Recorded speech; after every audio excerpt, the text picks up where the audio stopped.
Welcome to the Nonprofit Exchange Podcast. Stories by leaders for leaders to help you raise the bar on your own excellence, to release the potential inside of you. Now, here's today's podcast. Welcome to today's episode of the Nonprofit Exchange, hosted by Center Vision Leadership Foundation. I'm Hugh Ballou, founder and president. Center Vision is like in music, ensemble. It's like ensemble. It's the synergy of what we do together, and we create that synergy in our organization, our teams, our boards, our volunteers, our staff, because we have a vision, and also because we step up as a leader. My guest today is a very special friend, a prolific author and filmmaker. He's got over 100 creative projects. Phil Kuzno, welcome to the Nonprofit Exchange. And please tell people a little bit about who you are and why you do this work. Good morning, Hugh. Thank you for the invitation. Greetings to everyone out there in the ether. Yeah, I'm Phil Kuzno. I grew up in Detroit in one of probably the last families in America, maybe the world, in the 1950s who actually read books together out loud. But even more than that, we would read, with my father in the lead, books from Homer to Mark Twain and many things in between. But then my dad had a pedagogy, that fancy old word for a teaching style, in which he would take us to a museum or an art exhibition or a ballpark that helped elucidate what we had just read in the book. So if we read Moby Dick, he would take us in the car, the old Ford station wagon from Detroit, all the way to New Bedford, Massachusetts, to go to the home of Melville. And there is something about that that has gotten into me so that I read prodigiously, but then I write and then I teach in the places that I read about. So I think this is an echo of growing up in Soul City, America, Motown, Detroit, in which I grew up French Catholic, but so I grew up with a sense of spirituality, that everything in the world had some kind of spirit or soul. But I was also a ball player, and I loved music all along. My life since leaving Detroit has been a kind of weave of looking for soul in art, but also soul in real life, political work, the environmental work, and it all comes together with a notion about leadership. I was captain of my high school basketball team, co-captain, captain of the track team. And I learned early on, although I was very shy and quiet growing up on the streets of Detroit, that leadership means a great deal. It helps not only to organize our community, but also to infuse our lives and our relationships with soul and spirit. Leadership without soul is narcissistic. It's power mongering. Leadership with soul means that you're doing something for more than just yourself or even the betterment of your business. What it means is getting in touch with the center, what is real in life. That's is Ray Charles. Ray Charles talking about the soul, getting back to the real thing, getting back to the real soul. So I found myself writing and filming and photographing all around the world, looking for the soul of cultures, looking for the soul of history, which is a fancy but also funky way, as we would have said growing up in Detroit, of finding out what's the real thing. What's the real thing here? With one added element. This morning, because I've also written 2 or 3 books on the origin of words, what words deeply mean in their roots. That's why we talk about the roots of words. So what does leadership actually mean in Western culture? I found out this morning, just before I came on here, that it's a 1,000-year-old word. It goes back to Old English, and it originally meant to go forth with other people to seek a common goal. And for the leader itself to guide. So not just me pulling you along because I'm inspired and I'm messianic and so on, but for the common weal, a beautiful old word. the benefit of everybody. Why would this mean something now? Here, I just turned 70, but I have 5 more books in the works. I'm working on 3 more films. I'm more infused than ever. Why? Because I believe that as the Atlantic Monthly, that prestigious magazine, which is 150 years old or so, wrote just a few months ago, we are conceivably, arbitrarily, or arguably the most innovative, inventive, futuristic culture in human history, bar none. We are also the loneliest culture in human history, where most people, especially men, do not have friends after the age of 40. Women feel alone, left behind in different parts of the country and so on. How can we heal this great divide while moving into a future? We do it with soulful leadership. That is profound. Um, and you hit on a lot of themes that we emphasize in the culture of Center Vision Leadership Foundation. We have a culture of leaders, private community, and we do work with people in 4 continents. And the common factor is that word that you lifted up, which is one of the most misunderstood and misinterpreted and words in our language is leadership. And it's not boss, which is bad if you spell it backwards. It's it's a whole different paradigm. And in my world, as a musical conductor, you can't make people do anything. Conductors are perceived to be dictators, but you got a little white stick and a bunch of union musicians. You can't make them do anything, but you can influence them.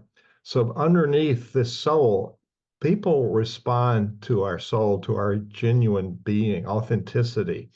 So we are in high resonance. Phil, I was in attendance with Phil and in Alabama, and for what? Almost 3 days, 2.5 days. And there was a group of 25 high-level leaders, and you were talking about the art of pilgrimage.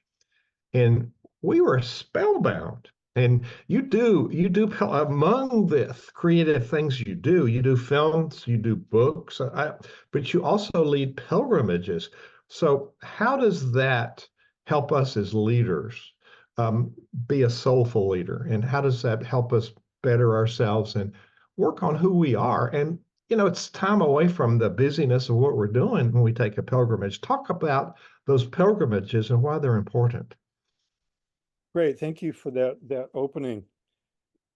I've been traveling, as I hinted at, since I was a kid. My father thought it was extremely important for us to have a social life, an athletic life, a life of the mind. My mother believed that we needed a life of the spirit as well. So I've been traveling, but I've been traveling with purpose since I was a kid. We had a reason to go to a local cathedral. We had a reason to go to the ballpark or to go to an art museum. And after I graduated with a journalism degree from the University of Detroit, I went off for 3 months and came back 3 years later. Why? Because Detroit was such a violent place when I was graduating from high school. It was considered the murder capital of the world. I went to war zones after that were far less threatening than what I grew up with in Detroit. And what I discovered as I would go to the homes of James Joyce or go to the battlefield of Troy in Western Turkey, part of ancient Greece, I found that I was a kind of remember the movie The Accidental Tourist with William Hurt? I was Yeah. the accidental pilgrim. Excuse me. I would read prodigiously about where I was going out of a measure of respect for what had happened there and what had happened to those people. So I found myself going with a sense of purpose because I was looking for meaning. And in the early 80s, I began leading tours with a purpose, going to Ireland with the great poet Robert Blythe to look for the poetry, the truth of Ireland, the deep sense of identity in England on a King Arthur trip. These unfolded, so I was leading about a tour a year, which is a great way for me to strategize and to do research for my projects. And then in 1997, as I think I told all of you there in Anniston, I was reading the New York Times travel section and found a really startling little box, what they used to call bullets.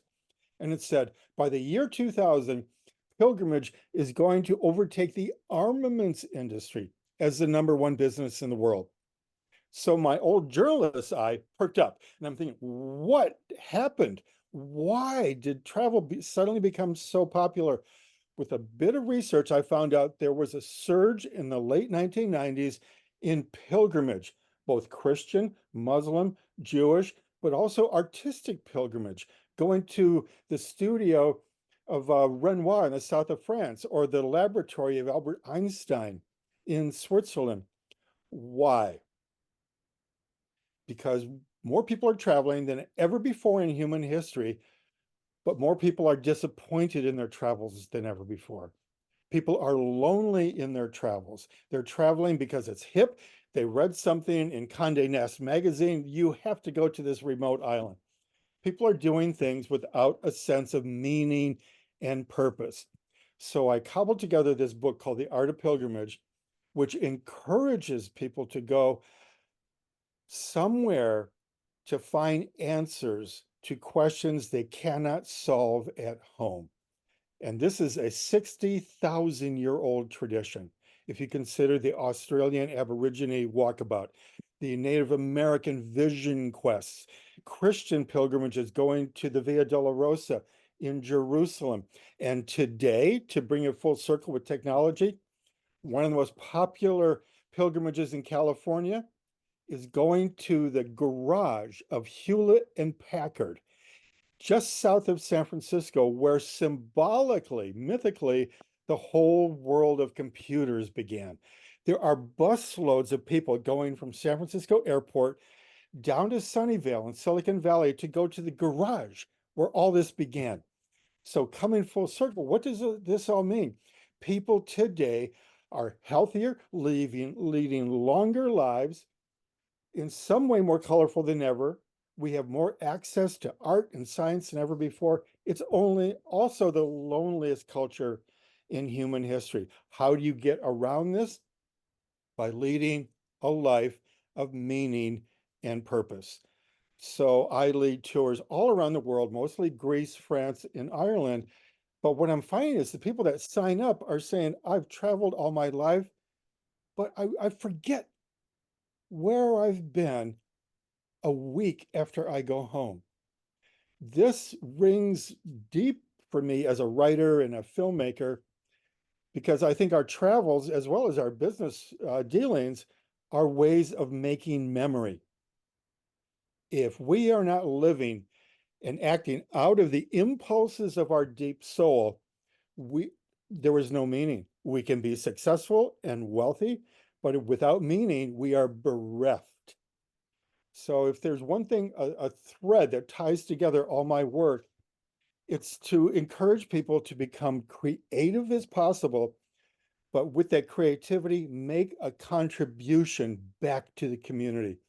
This is the long-term vision of the work I did with Joseph Campbell, the famous scholar of mythology. I wrote The Hero's Journey, which is now a common phrase all around the world. It's the movie and the book about his life. The point of the whole hero's journey is not to make you cool. It's not just to make you heroic and put you on the cover of Sports Illustrated. The true purpose of the hero's journey is to find what they used to call the boon, the gift, sometimes symbolized by the Holy Grail, and bring it back. Why? For the betterment of your community, your family, your neighborhood. This is a formula that is lost in most American business. You're so spot on. So the hero's journey, the creative journey, the pilgrim's journey, you've spoken about those. Talk about those just a minute. Are those similar, or are they contrasting journeys? What I learned from my great mentor, Joseph Campbell, is that you can think of these journeys as a circle. And the circle, by the way, is a symbol of the soul. Van Gogh used it, Michelangelo used it, theologians, but also artists like Kandinsky. And the hero journey is not chronological. It goes anti-chronology. It goes counterclockwise, because when you leave on the journey that you need to take for yourself, but also for your community, you're going against the wind, man. You're going against the grain. It is tough to actually make a significant difference in our own lives, but as well as the world, of course. So you take this journey where you leave home, like going backwards from 12 o'clock to 11:10.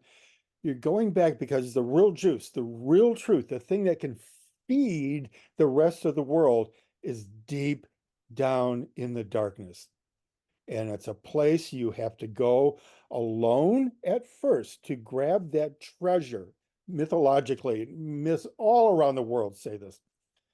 But when then you come out, it's not just to come back for the accolades like after a Super Bowl. It's what is seized in that underworld, in your dream, in your spirit, in your heart, in your soul, is the thing that the world is longing for. So this is the question I ask in my creative work with creativity. It's what I ask anybody who takes one of my tours when we go on pilgrimage. What are you longing for? What is your family or your neighborhood longing for? Not just bringing in jobs and making a lot of money for people all around you. What does the spirit of the times long for? So the easiest metaphor for this, and one of the longest that we have, is that it's a journey. You have to leave home, leave what has been comfortable, the comfortable answers for you. One quick anecdote about that. Steve Jobs, great example of this in the Walter Isaacson biography, worldwide bestseller.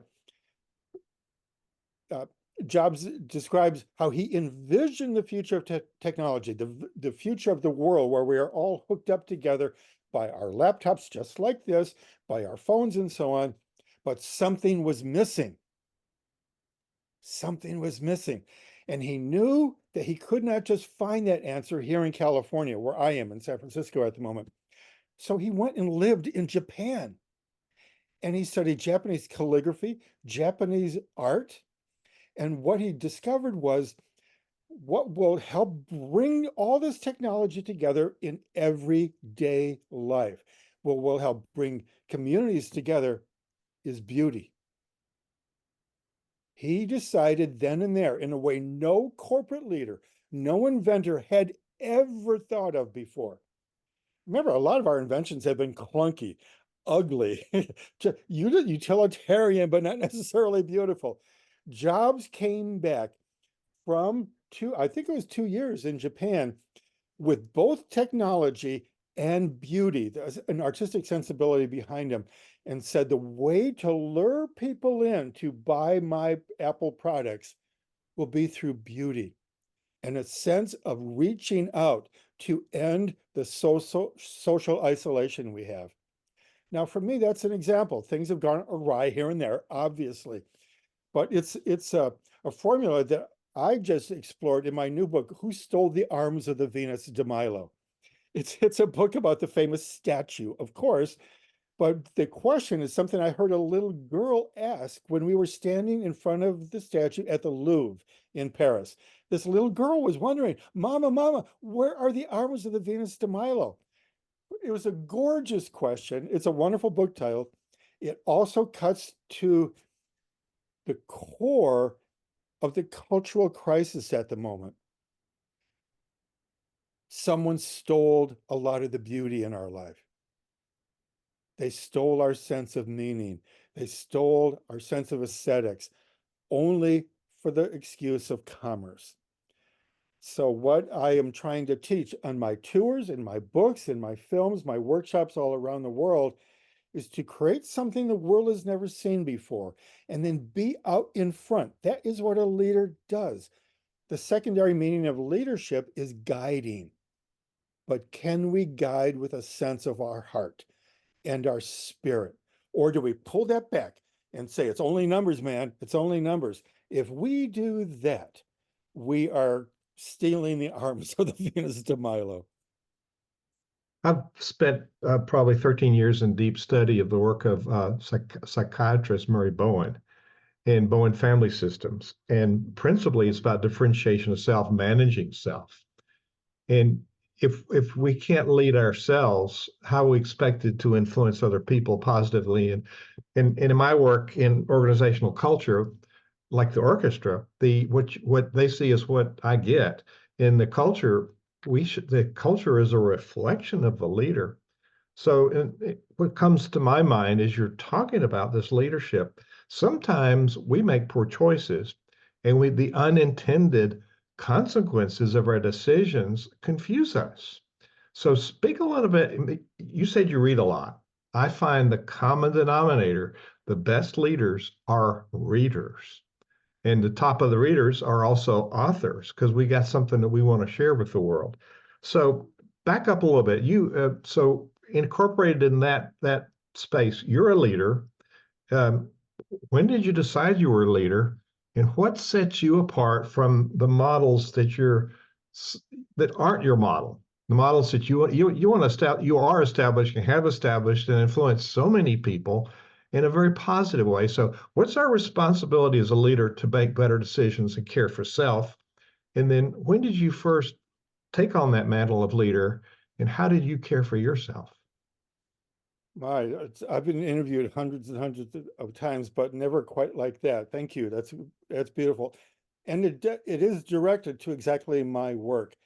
I discovered early on when I was a young fellow that I was a book-loving jock. I played 4 sports, but I never went anywhere without a book. I was constantly reading to feed my soul. That's a good way of just describing why we read. It's not just to become smart. It's to feed our spirit, to feed our heart, to feed our soul. And I learned that I had the origin of encyclopedia means well-rounded. Cyclo, like a bicycle, it's right in the middle. To be well-rounded. That's how I grew up. And I later discovered in my love of Greek culture that was the ideal for Greek culture for 1500 years. Excellence in mind, body, and soul. And I have tried to embody that all my life. I love the life of the body. I love sports, but I also love the spiritual life and the life of the mind. That weave makes me very different in the world of the arts when I coached kids for 7 years. And it's an embodiment of what the Greeks pursued, which is the excellent life. So that you are trying to hone.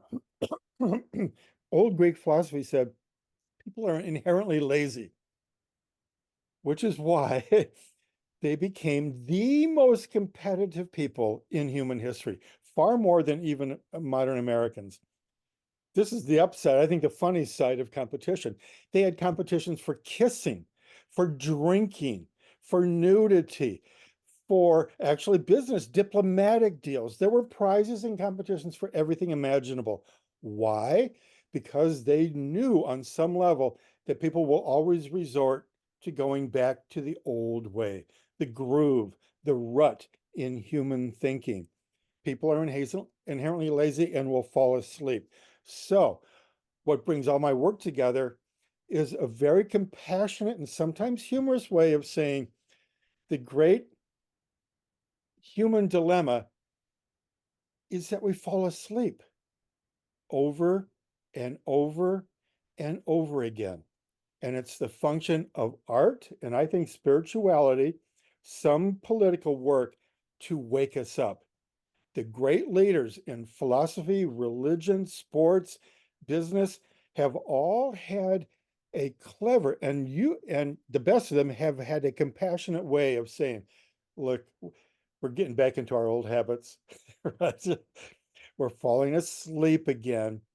Now let's wake up, but go forth together.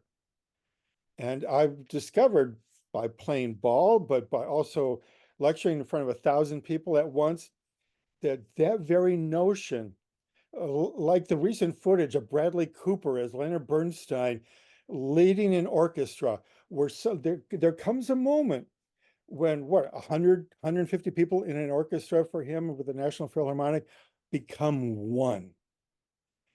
That feeling on the basketball court, the soccer pitch, maybe the best of business meetings is like that in Maestro, the movie Maestro, where suddenly there is no difference between you and me. We are in this symphony together. We're in this ball game together. We're in this negotiation for new housing in downtown San Francisco, where it's so perilous for new building.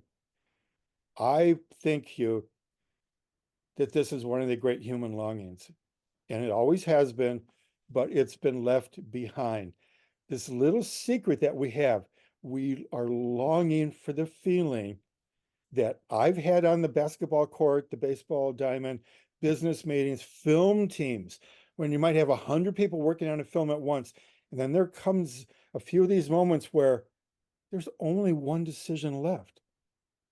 And it's the one everybody knows, everybody comes together on at the same time. And it's healing. That's the secret. If the decision you make in business or on the basketball court or in the parish church, if it's not a healing final decision, it's the wrong one.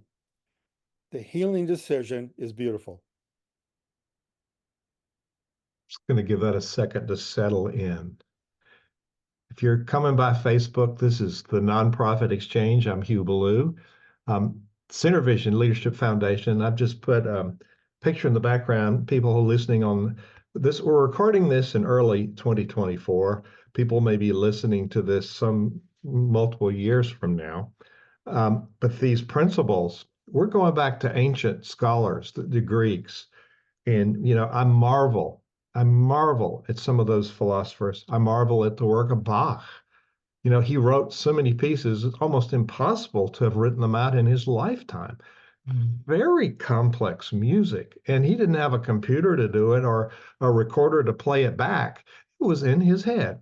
So it's interesting that you used the conductor model. I just put a picture behind us. This is me from my better side in a penguin suit. And so that was a profound explanation of what I stand for and what I've spent my life teaching leaders is the orchestra model.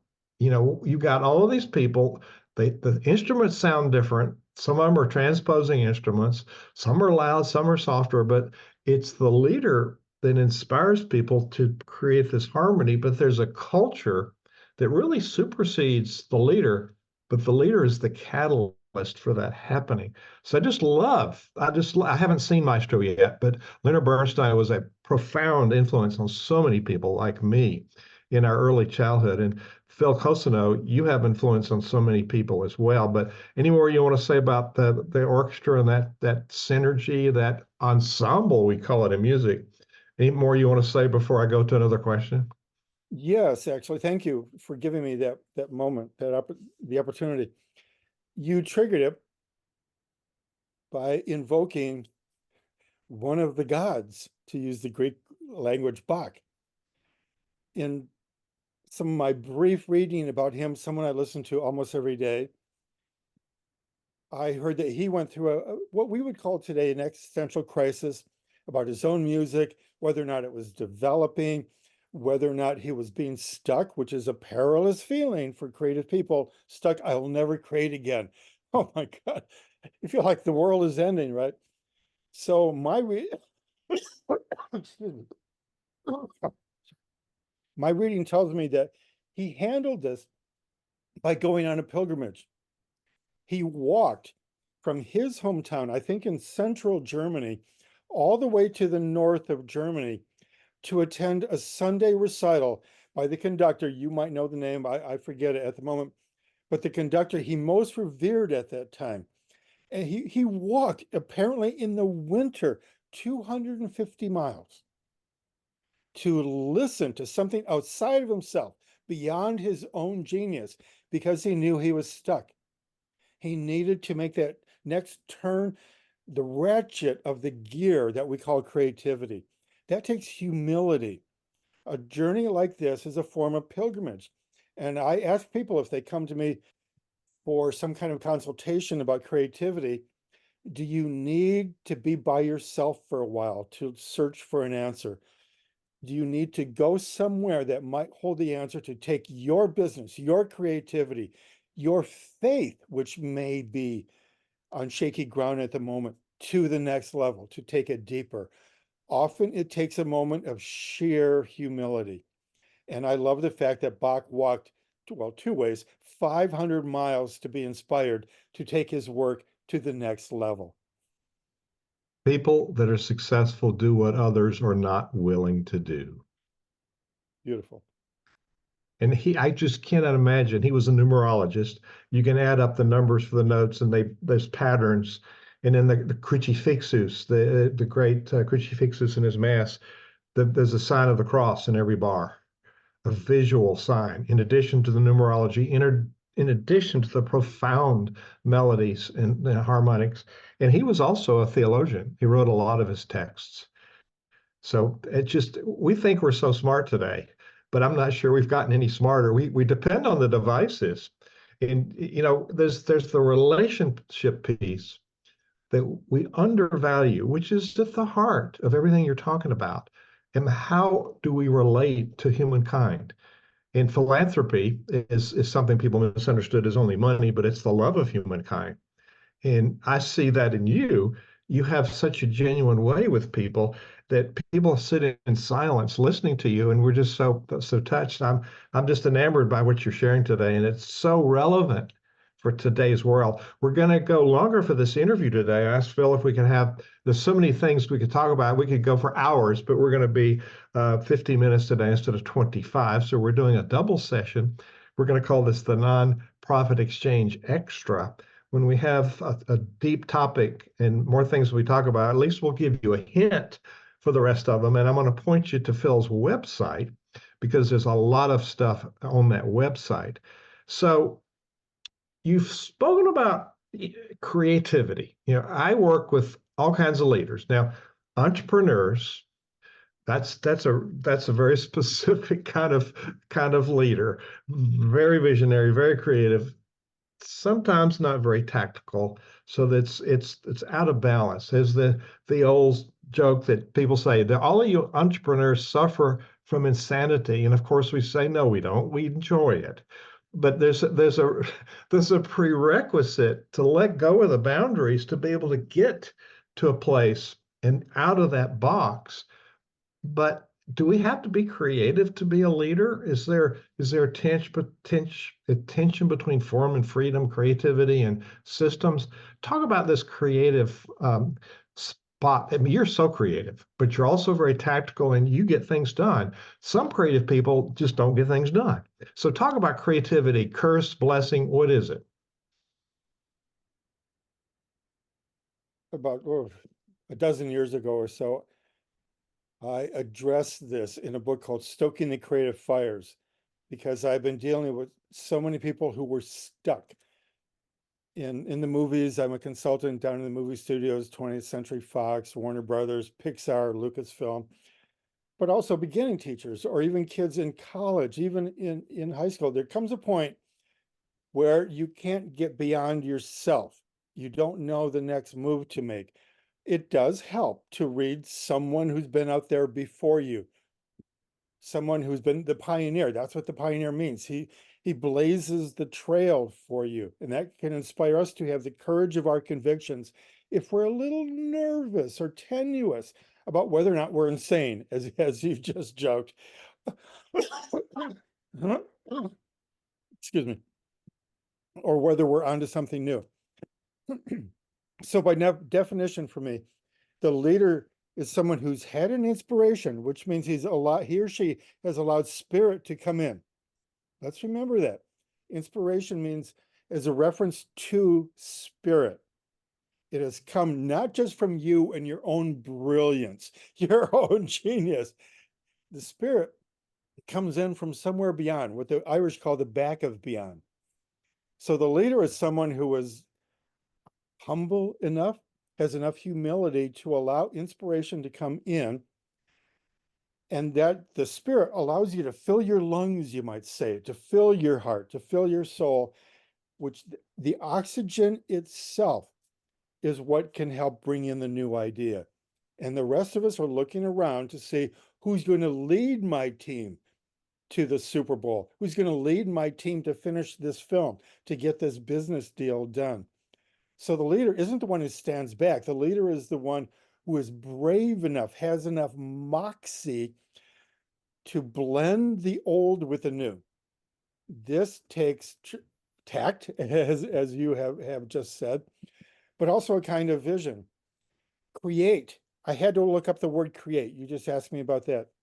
I went all the way back to the Old Latin and I found something utterly beautiful. The original meaning means to grow. Criere. Remember the Bob Dylan line? He who ain't busy being born is busy dying. I think that goes with creativity. If you are only sticking with the old models, the old form of thinking, because it was successful for a long time, look what just happened with Sears Roebuck. That's one of the business reasons why people are saying it's disintegrating, because it was stuck with an old model. So create means to grow or die in a sense, which is another aphorism in American business. But it also means, a secondary meaning of create is to find order where there was chaos. And that goes in many, many forms of life, from the village priest who is getting one thing from the parish and another directive from the Vatican. Can you make order and beauty, I suggest, out of all that chaos? The leader is the one who can grow, show others how to grow and not be stultified, but also find beauty in order in the middle of the madness. What's that great line by Robert Penn Warren? Give me a moment beyond the madness. I'm paraphrasing. That's what we look to. It's the quarterback in the middle of the chaos of 60,000 people screaming in the stadium. And Joe Montana, Patrick Mahomes yesterday is the one, and stay cool, which also means, so you see what I just did there? I took a breath. All great leaders know how to do this in a meeting, both physically, but also spiritually. You take a breath. And do you know what the worldwide synonym for soul and spirit is? Breath. Breath. Yeah. I did a book, Soul, from Socrates to Ray Charles, which is still being used by Harvard Divinity School after 25 years. And in that book, I traced down what this notion of soul is, this thread that goes from birth to death. And everywhere the suggestion is we have soul at the moment when the first breath is taken, and then soul leaves when the last breath is extinguished. You can look at business this way. Is the business still breathing? Is it alive? Is it vibrant? Is it soulful? See, we can be playful with this, but it's also a way of saying, is this business model true or isn't it? The leader who is full of vitality is the one who can lead us out of the darkness.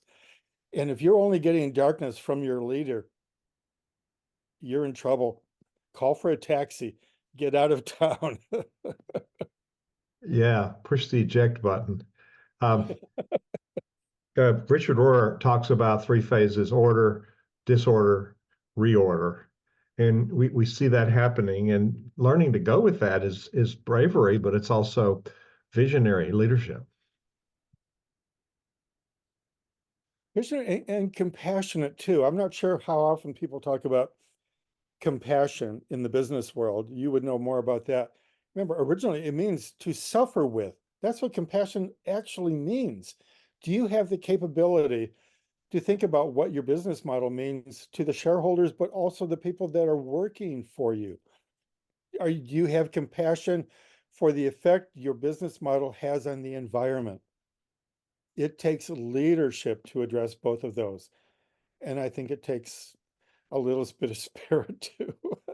Well, and we have in our listeners a different kind of business model. It's what we call nonprofit. It's the only industry that defines itself by what it isn't, and that word is a lie anyway. It's a for-purpose business model, but we have the same weakness. We're looking at numbers, we're looking at how many people we feed, how many of this we do, how many of that. Are we showing compassion not only for the people that we serve, but the people that are in our organization that are doing the serving? So let's talk about America and our leadership model. It's changed over the years. Way back, interviewing Andrew Carnegie, one of Virginia natives, Napoleon Hill, interviewed 500 leaders, and he developed this whole philosophy of success. Now, people think you grow rich is about money, but he of the 13 attributes of wealth, money, he said, is the last one because it's the least important. And he discovered a lot of things. Those were the robber barons. They were pretty vicious business people. But he discovered a whole lot of things, having something valuable to give to people. You serve people, you have something valuable you bring, you have a positive mental attitude, you surround yourself with competent people, and you never stop. You make it happen. So there's some wisdom in that that's not greed, that people want to reframe in a harmful way. And some of that American, the Rothschilds and the Rockefellers and the Carnegies and the Morgans, there were some pretty oppressive things that happened, and we still have some residue for that. But talk about the leadership model. What I see is people are counting numbers and they're busy. We're focusing on, you talked about the Greeks, we're focusing on the chronos time rather than the kairos moments that are so revealing for leaders. So that was a long question, sorry, but anything in there about the American leadership model and what's missing? Oh, that's wonderful. This is taking me into the Venn diagram where there's some overlap here. One thing that the audience might want to think about is the difference between the hero and the leader. They're not the same thing, but they're also different kinds of heroes. And there's a dangerous form of the hero, which is only the model, let's say, of Hercules in ancient times, but also some political leaders now who we don't need to name, they'll be obvious when we describe them, who are only in it for themselves. The hero is the one who is bullying forward. The leader, the one bullying forward for self-aggrandizement, only for my own heroism, my fame, my success. But there's another kind of hero who is quieter. It's the one we secretly long for. Ralph Waldo Emerson, our great transcendentalist philosopher, said the hero is one who is immovably centered. One with such deep convictions that you can't be swayed to one side by the devil, so to speak. Get behind me, Satan. Remember that, get thee behind me. But instead, centered because you know what you're doing for yourself, your own soul, will also be good for your family and the community around you. That takes some sophistication spiritually. And I think that's what we need. Those who are only saying this is good for the shareholders, the environment be damned, so to speak, or I'm I'm doing this because this is what the precepts of the church have told us for 2,000 years. What does the moment require? What does the moment require? That's what the hero will ask. And it's sometimes the hero has to step aside at that moment and allow the leader to move through. I think a lot of this is done alone rather than in conversation. This is something that, I'll hold this up. The cell phone has been one of the great miracles of the modern world. It has also intensified our solitude in the most paradoxical of ways, because it's replacing a lot of human conversation. People are talking less and less and less. Oh, I'll text you. Or I won't even call you. Don't even say that anymore. I'll text you. I'll text you. Well, that makes us quick. It doesn't make us soulful. So one suggestion I simply make is to have conversations with the people around you, the other leaders, the people, face-to-face conversation. That's what makes the world go round. Conversation advances culture. Conversation advances friendship. It's such a lonely society because people are relying simply on technology, technique. You're so spot on. And when I get called in to talk to a high-tech company that's got all of this at their fingertips, they have a problem with communication. That's right. Just texting the person in the next cubicle when they could lean over and say, "Hey, Phil, what do you think of this?" The lost art of conversation. Right. So my next book is going to be called The Long Conversation. And it comes from a phrase that I came up with on the spot when I was meeting, again, my early mentor. This is the mid 1980s, Joseph Campbell, the most famous scholar of mythology and philosophy in modern times, one of the greatest influencers on myth and literature. And we are going to meet after one of his talks here in San Francisco at a famous called the Redwood Bar. And I got Joe on the phone. I said, let's meet tonight for a Glenlivet, his drink of choice, great scotch. And we'll carry on with, and then I found myself grasping for a moment. What do I say now? Why do I really want to meet this famous man? We'll carry on with our long conversation. And Campbell said, do you mean the great conversation? Remember, that was the idea from Harvard. If you read these 100 books that we recommend, you don't even have to go to university. You can consider yourself educated in the old Victorian sense. Joe thought I meant that, but I was reaching for something else, which is very, very germane to what we're discussing here, Hugh. And I went on to say, I'm paraphrasing now, but I said, no, Joe, I mean, what we do when we've been meeting for all these years, we had 2 or 3 seconds of small talk. Then Hugh, it was immediately, what are you reading? Where have you been traveling? Who are you associating with? What are you reading again? We went right down into soul immediately. I hear your father just died. Tell me about your father. So out of this came a beautiful metaphor that we used together for 8 years, and it's going to be the title of my next book, The Long Conversations, Meeting with Remarkable Mentors. And what it consists of is this belief that I have followed since I left college, Detroit, in the mid 1970s. The conversation that will challenge me and make me grow, but not lock me into my own narcissism. The long conversation is the one that we have when we talk about birth, death, crisis, illness, war, art, God, or the gods. In other words, the long conversation is the one where we talk about things that human beings have talked about since the Paleolithic caves. Now, here is my key point with all this, and I believe in this so ardently. It's at the heart of this new book of mine on the Venus de Milo.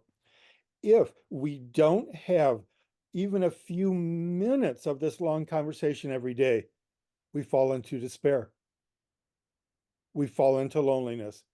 Even if our stock portfolio went up, even if we got some public praise, if we have not touched something eternal, something out of time and space, we get nervous.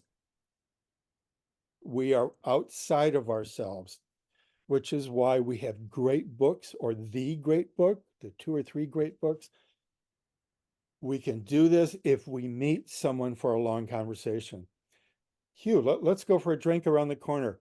Tell me about your relationship with your first coach, the teacher who meant the most to you. I have been asking this question in workshops for years, and people break down in tears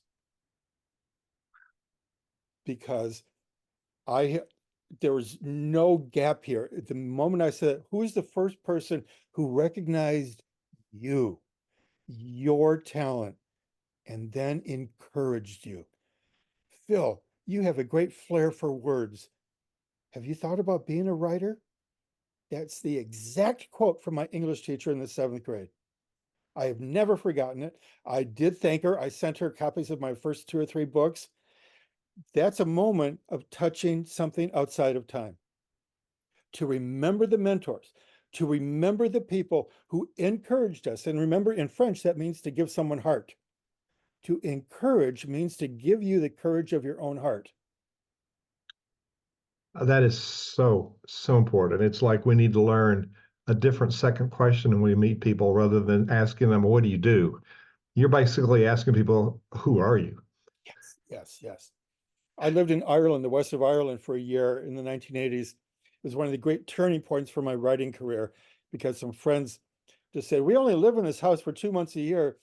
We would love for you to go out and spend as much time as you need, because they knew I was at a crossroad in my late 20s. Either I was going to become a writer or I was going to paint houses for the rest of my life. So I went out there and I wrote for 12 to 16 hours a day for 10 months. And my Irish neighbor, an old farmer named Mr. Keeney, would be up to walk his cows out to the fields at 6 a.m. every morning. Sometimes, Hugh, I was still awake because I'd been writing all night. So I would outside and smell that great Irish, what they call the whiskey and soda air. It's so strong in the countryside. And Mr. Keeney would ask me, "Hey, lad, how's your heart?" You feel how different that is from, "Hey, how are you? Everything cool? What's up?" It was mostly dismissive greetings we give each other. But that was so soulful. I have never forgotten it. And a lot of people in my circles, they know this is a little tick of mine, where if I haven't seen someone for a while, I'll tilt my head a little bit like this, and no small talk. That's what this means. No small talk. "Hugh, how's your heart?" Cutting straight into it for even a moment of something outside of time and space. Hugh, that's what people are longing for. This is profound. We're going overtime on overtime, and this is the extra, not private exchange extra. We're going to go a few more minutes. Before we go to, I want to talk about your website and what people will find. But in your notes, well, you've talked about the hero's journey, the creative journey, the pilgrimage journey, the boon. Set that stage for the boon. And it's not money, it's not power, it's not fame. It's the capacity to bring a world-changing gift back to the community. Elaborate on that just a little bit before we go to your website. Sure. Boon, B-O-O-N. It's a wonderful word from the ancients, very strong in medieval times. Once in a while, someone will say, he or she is my boon friend. It's around once in a while, but it's mostly in the old stories. And what it referred to was the gift that the hero or the heroine was seeking. The golden fleece in one of the stories, the Holy Grail. Remember in Raiders of the Lost Ark, Harrison Ford, Indiana Jones is looking for something. The Maltese Falcon in the great movie with John Huston, Humphrey Bogart. These are all symbols of the thing. It's symbolized by a thing that the world is longing for, and only the hero, the great leader, can find, because everybody else is too afraid. No one else wants to break the old model. People are afraid of being crucified in one way, or ridiculed in another, ostracized. But the boon is the gift that changes everything. Now, on a grand level, it could be the invention, let's say the car, the telephone, the computer. Those are the large ones. But on a more everyday level, it simply refers to wisdom. What did you learn during that business meeting? What did you learn when you had an hour with your spiritual counselor? What happened? What did you bring back? All the things that you are winning and learning and buying, is it all for you? The boon is that element in stories for the last 3,500 years that says that the hero, the leader, the change maker is bringing back something that will change family, neighborhood, community, sometimes the world. But it's always a metaphor for wisdom. What did you learn? Don't tell me how much money you made. Don't tell me you just bought 10 more companies. Don't tell me that you just got 11 more awards from the Elks Club. No. What did you learn? People rarely talk about that. But in my experience, teaching in 100 countries around the world, this is a universal. People want to know that what they have experienced, what they have endured in life, is actually worth something. So this is a simple suggestion for people in everyday life, but also in your spiritual life or in your business life. Turn the question around and say, something on a very human level. What did you learn during that workshop? Did you get anything that can feed the soul in that trip, in that movie that you watched, in that symphony that you just listened to? Wisdom is what we're longing for, because it means we've actually we've learned something while we were harrowing hell. Remember that old phrase? Yes. Phil Kuzno is, this has been great. I'm going to ask people to go to your website. It's Phil, like you would spell Phil, Phil, and Kuzno is cousin with a French ending, EAU.net, philkuzno.net. And I'm going to, for the people watching on video, I'm going to show it to them. People that aren't can pull it up themselves, philkuzno.net. So Phil, when people go to your website, there's a whole lot of stuff here. So on the home page, there's some handsome pictures of you, but there's also links for your trips, your pilgrimages, and then down the side there's a tab for books. Tell us where people should go when they go here, and what do you want them to notice when they come here? That's beautifully asked. Thank you so much. My wife, Jo, she maintains this for me. It's wonderful. She lists my current, so to say, interviews that are coming up or workshops that are coming up, tours I'm about to lead. I'm leading a tour to Greece in a couple of months. That's already sold out. In the fall, I'm leading a workshop in Chartres in France at the Great Cathedral with the cosmologist Brian Swim on the search for meaning. So people can look for workshops, seminars. They can look for some of the books that are listed here, books, films. But here, I'm also offering somewhere here on this site is a place to go for consultation. I have recently just helped my 100th student publish a book. And I'm as proud of that as I am of my own accomplishments. This is enormously important for me to be helping people while I'm helping myself. You see, this is kind of me walking my talk, even after an hour of our discussions about what's the thread between all of this work. I have published, I've created a great deal, but it's just as important for me to help someone. You know, the great basketball coach, John Wooden, he won 10 NCAA basketball championships, something like that. And he had a great phrase at the end of his talks. He became quite successful for his lectures on the pyramid of success, a world sought after scholar. And he used to end his talks by saying, I hope I've helped you help someone else. And that's the spirit that I try to write with and teach with, and that's on this site. So here, you can find out where I'm lecturing and maybe buy a book or two. They make great gifts, of course. But it's also, you might know someone, you might know a student, someone in your family who's struggling in school and who could use an hour consultation to help get this person through a writer's block, a study block. And then in turn, I'm also happy to help people in many, many forms, from business to sports, because I'm also a coach. See, I wrote a book on the history of the Olympics there. If I can't help you, I will help you find someone that can help you. And I love the fact that we have taken a leap forward with modern websites so that we have a place to go for help, so we feel less alone in our own creative endeavors. Well, I'm not alone. I've been so inspired today, and episode number 380 of the Nonprofit Exchange has been certainly a new milestone for us. So, Phil Kuzno, you've left us a lot to think about.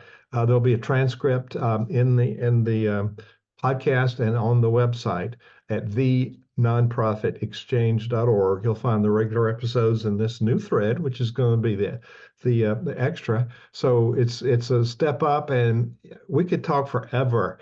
There's just so much inspiration, and I know your heart, and I have been enlightened and inspired today.